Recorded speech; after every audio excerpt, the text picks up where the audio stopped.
Welcome to my channel. Today our topic is Newton's laws of motion. First of all, Newton's first law of motion, first year physics, class 11th, chapter 3 motion and force को लेके चल रहे थे हम। Basic concept को लेके चल रहे हैं, किसी भी तरह के फिजिक्स के कॉम्पिटिटिव एग्जाम की प्रिपरेशन कर रहे हैं। ये वीडियो आपके लिए तब भी हेल्पफुल होगी। तो Newton's first law of motion जो होता है ना, ये डिफ़ाइन करता है फोर्स को। ये लास्ट टाइम पीपीएससी के एग्ज़ाम में, कॉम्पिटिटिव एग्ज़ाम में ये क्वेश्चन वगैरह अक्सर पूछा जाता है कि न्यूटन्स फर्स्ट लॉ जो है ये डिफ़ाइन करता है फोर्स को। ठीक है, नोट डाउन कर लीजिएगा।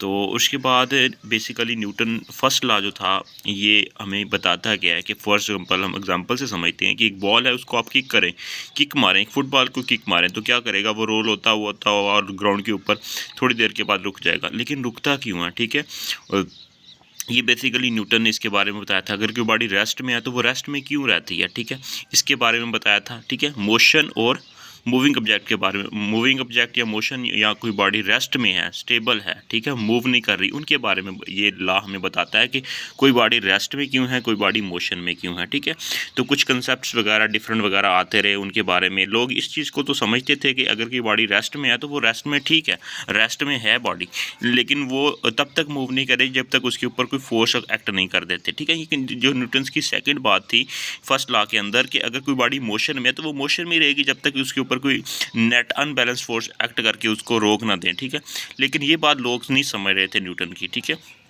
इस चीज़ का फिर न्यूटन ने बाद में जवाब दिया। बेसिकली उस बॉडी का अनर्शिया जो होता है उसको रोकने पे मजबूर करता है। और दूसरी बात ये होती है कि फ्रिक्शन होती है बिटवीन रोड और टायर, या कोई भी हम बात कर सकते हैं बिटवीन फ्लोर एंड फुटबॉल, या कोई भी चीज़ वो रोल करते हैं, ठीक है, वो मूव कर रही होती है, ठीक है, वो खुद ब खुद क्यों रुकती है? बेसिकली वहाँ पे अनर्शिया होता है। ठीक है, फ्रिक्शन होती है। बेसिकली बॉडी का जो मैथ होता है वो अनर्शिया कहलाता है। ठीक है, इसको भी लेके चलेंगे तो बेसिकली फ्रिक्शन का नाम देता है। फ्रिक्शन की वजह से बॉडी जो होती है ना वो रुकती हैं। ठीक है, तो अदरवाइज़ वो बॉडी मूव होती रही। अगर हम कोई प्लेन, अगर हम बात कर लेते हैं कि अगर कोई मिरर भी ले लें, उसके ऊपर भी अगर हम किसी फुटबॉल को रोल करें तब भी रुक जाएगा, क्योंकि फिर भी वहाँ ना कुछ अनर्शिया होगा। क्योंकि फुटबॉल का अगर अनर्शिया हम सपोज कर लेते हैं थोड़ी देर के लिए कि अनर्शिया नहीं भी है, ठीक है, लेकिन एटलीस्ट बॉडी का जो मैथ होगा वो भी तो उसके अंदर एक्ट करेगा। बॉडी का मैथ ही उस बॉडी को रेजिस्ट करने की कोशिश करता है, जिसको हम नाम देते हैं बाद में जिद का, अनर्शिया का नाम देते हैं कि वो बॉडी क्यों रुकती है। ठीक है, बॉडी इसी वजह से रुकती है कि बॉडी का जो मैथ होता है वो बॉडी मजबूर करती है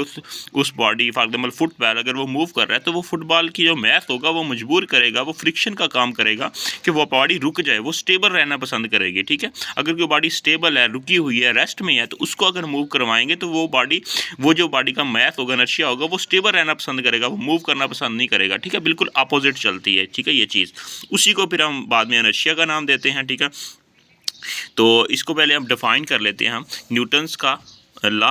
ए body at rest will remain at rest, ठीक है, and body in uniform motion will continue to do so unless acted upon a unbalanced external force. ठीक है, तब तक उसके ऊपर कोई एक्सटर्नल फोर्स बॉडी के ऊपर एक्ट नहीं करते तो बॉडी यूनिफॉर्मली मोशन के साथ मूव करती रहेगी। ठीक है, अगर वो रेस्ट में है तो वो रेस्ट में ही रहेगी।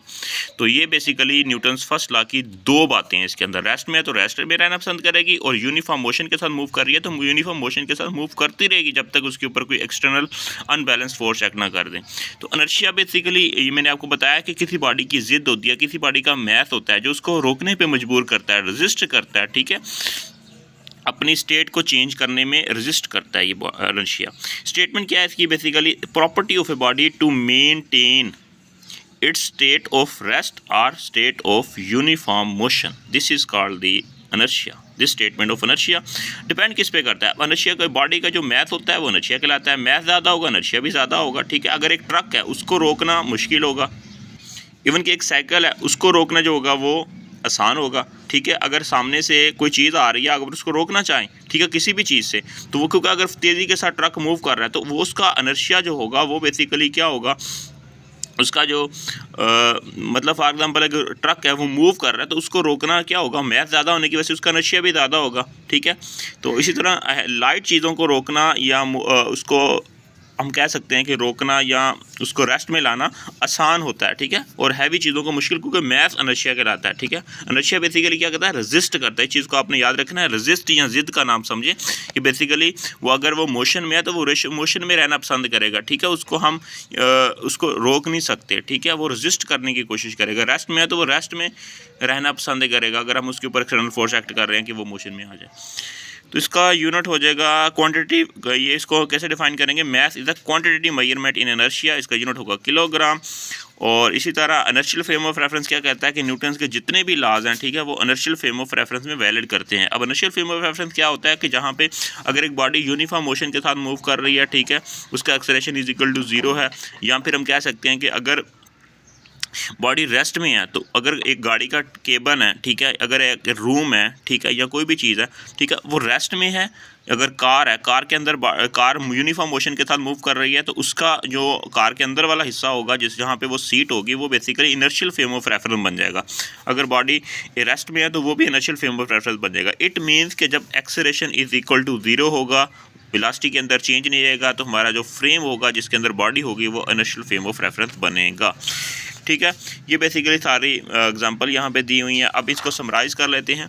अब हमारे पास अब बात करते हैं अर्थ के ऊपर। हम जैसे कि अर्थ के ऊपर, अब अर्थ भी तो रोटेट कर रही है, तो अर्थ जो है ना बेसिकली इसको inertial frame of reference consider करते हैं, क्योंकि जितने भी फिनोमेनाज होते हैं वो अर्थ के ऊपर होते हैं। तो that's why we called earth is inertial frame of reference, ठीक है। अब अर्थ बेसिकली अगर स्ट्रिक्टली स्पीकिंग बात करें तो अर्थ के अंदर भी थोड़ा सा इसकी स्पीड के अंदर इसकी चेंज आता है, यूनिफॉर्मली मूव नहीं कर रही। That's why strictly speaking earth is non inertial frame of reference, ठीक है। लेकिन हम जनरली बात करते हैं इनर्शियल फ्रेम ऑफ रेफरेंस ही बात करना, आपने यही याद रखना है। अगर स्ट्रिक्टली का वर्ड आ जाएगा तो फिर आपने non inertial frame of reference की बात करना है। ये non inertial frame of reference क्या होता है, जिसमें एक्सेलरेशन नॉट इक्वल टू 0 होता है, ठीक है। अगर आपसे डिफरेंस भी पूछ ले इनर्शियल और नॉन इनर्शियल में, तो अगर बॉडी रेस्ट में हो या यूनिफॉर्म वेलोसिटी के साथ मूव कर रही है तो उसका जो फ्रेम होगा वो इनर्शियल होगा। अगर वो वेरिएबल वेलोसिटी के साथ मूव कर रही है या वो एक्सेलरेशन 0 नहीं है दूसरे लफ्ज़ों में, तो वो non inertial frame of reference में बॉडी या वो हमारा फ्रेम होगा। तो नेक्स्ट जो हमारा टॉपिक होगा वो होगा हमारा Newton second law of motion. Hope the best, take care.